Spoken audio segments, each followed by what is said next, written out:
Assalamualaikum warahmatullahi wabarakatuh. Perkenalkan, nama saya Lulu Auyani. Saya adalah mahasiswa Universitas Islam Syekh Yusuf Tangerang, jurusan Ilmu Komunikasi. Pertama-tama, saya ucapkan terima kasih kepada Allah Subhanahu wa Ta'ala yang telah memberikan kelancaran kepada saya, sehingga saya dapat menyelesaikan tugas video ini. Dan tak lupa, saya ucapkan terima kasih kepada Bapak Aditya Pratama selaku dosen mata kuliah Bahasa Indonesia. Dan ini adalah bukunya. Baik teman-teman, di video kali ini saya akan menjelaskan atau mengambil tema tentang komunikasi organisasi. Kenapa saya mengambil komunikasi organisasi? Karena menurut saya komunikasi organisasi itu adalah bekal untuk kita di masa depan ketika sudah bekerja. Bahkan saat ini pun teman-teman pasti sudah menggunakan komunikasi organisasi, misalnya di dalam kelas atau kegiatan mahasiswa atau biasa disebut oleh mahasiswa adalah UKM.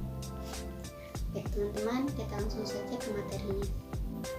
Baik, di sini saya akan menjelaskan tentang komunikasi organisasi yang berjudul Pola Komunikasi Organisasi Antara Pimpinan dan Karyawan Guna Membangun Kepuasan Dalam Bekerja.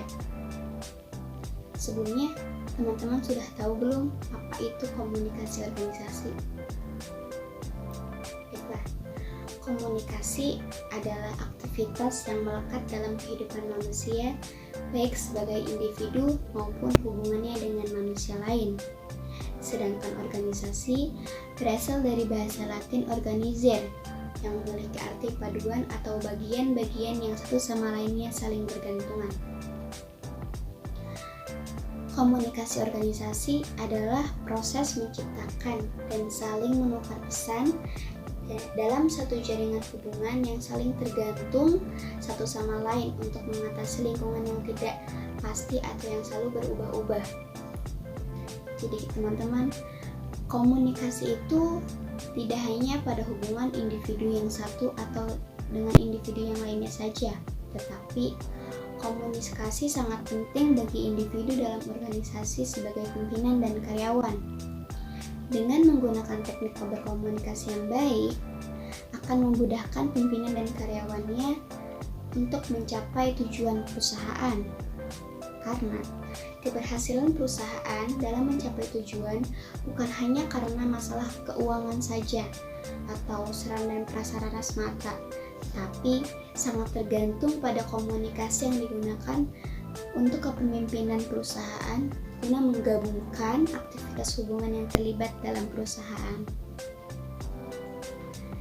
Jadi, dalam kepemimpinan organisasi terdapat dua unsur penting yang harus diperhatikan, yaitu pemimpin dan yang dipimpin.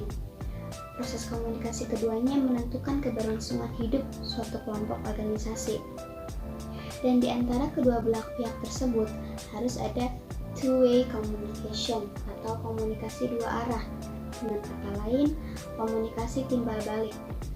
Untuk itu diperlukannya kerjasama dengan harapan untuk mencapai cita-cita bersama, baik cita-cita pribadi maupun cita-cita kelompok. Dan dalam melancarkan komunikasi yang baik juga, seorang pemimpin atau manajer memerlukan pola komunikasi kerjasama yang baik, di mana interaksi di antara bagian itu berjalan secara harmonis, dinamis, dan pasti.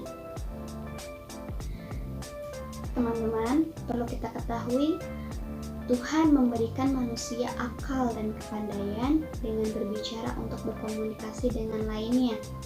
Proses komunikasi adalah keniscayaan dalam diri manusia untuk mengenal realitanya, dan proses inilah adalah proses yang baik dan harus didukung oleh penggunaan pola komunikasi yang baik dan benar agar ide, gagasan, keinginan, harapan, permintaan, dan lain-lain dapat disampaikan oleh satu pihak kepada pihak lain dapat dimengerti atau dipahami dan dilaksanakan untuk kepentingan bersama dalam kehidupan bermasyarakat. Selain komunikasi dan kerjasama yang baik, ternyata dalam komunikasi organisasi juga membutuhkan sumber daya manusia yang menjadi salah satu faktor tercapainya tujuan perusahaan, atau kita sebut dengan manajemen sumber daya manusia, yaitu cara bagaimana mengatur hubungan dan peranan sumber daya atau tenaga kerja.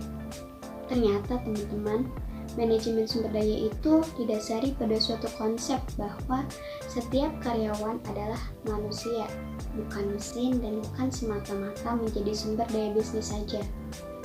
Manajemen sumber daya manusia juga menggabungkan beberapa bidang ilmu seperti psikologi dan sosiologi. Manajemen sumber daya manusia juga menyangkut desain dan mengaplikasikan sistem perencanaan, penyusunan karyawan, pengembangan karyawan, pengelolaan karir, evaluasi kerja, kompensasi atau keringanan, dan hubungan ketenaga kerjaan yang baik. Manajemen sumber daya manusia itu melibatkan semua keputusan dan praktik manajemen untuk mempengaruhi secara langsung sumber daya manusianya.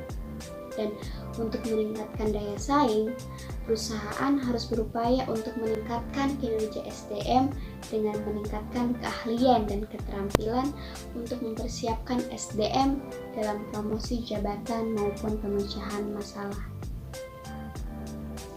Suatu organisasi tidak akan dapat beroperasi tanpa adanya faktor sumber daya manusia.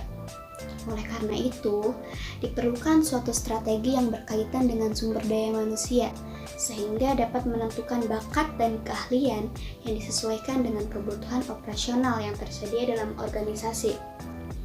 Dibutuhkan cara dalam pengelolaan dan perencanaan tenaga kerja yang tepat, sehingga orang-orang tersebut atau tenaga kerja bisa efektif dan efisien. Organisasi juga mempunyai dua prinsip, yaitu organisasi yang diharuskan untuk bertahan atau kita bisa menyebutnya dengan survive, dan berkembang atau develop.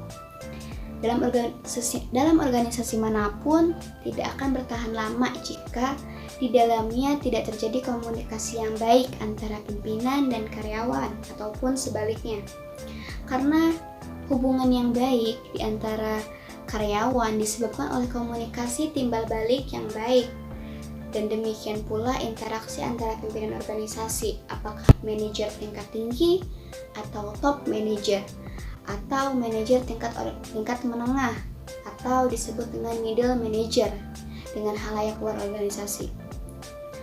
Dan seorang pemimpin organisasi atau manajer harus memilih salah satu berbagai metode teknik komunikasi yang disesuaikan untuk melahirkan strategi yang inovatif sehingga dapat mempererat koordinasi komponen yang ada dalam suatu organisasi. Baik, sudah selesai. Terima kasih. Apakah ada pertanyaan? Jika ada, teman-teman bisa menghubungi saya melalui Instagram saya dan Facebook saya. Saya ingin mengucapkan terima kasih kepada teman-teman yang sudah menonton video ini. Semoga apa yang saya jelaskan tadi bisa menambah wawasan terhadap teman-teman dan kita bisa belajar bersama-sama mengenai komunikasi organisasi. Saya akhiri, terima kasih. Wassalamualaikum warahmatullahi wabarakatuh.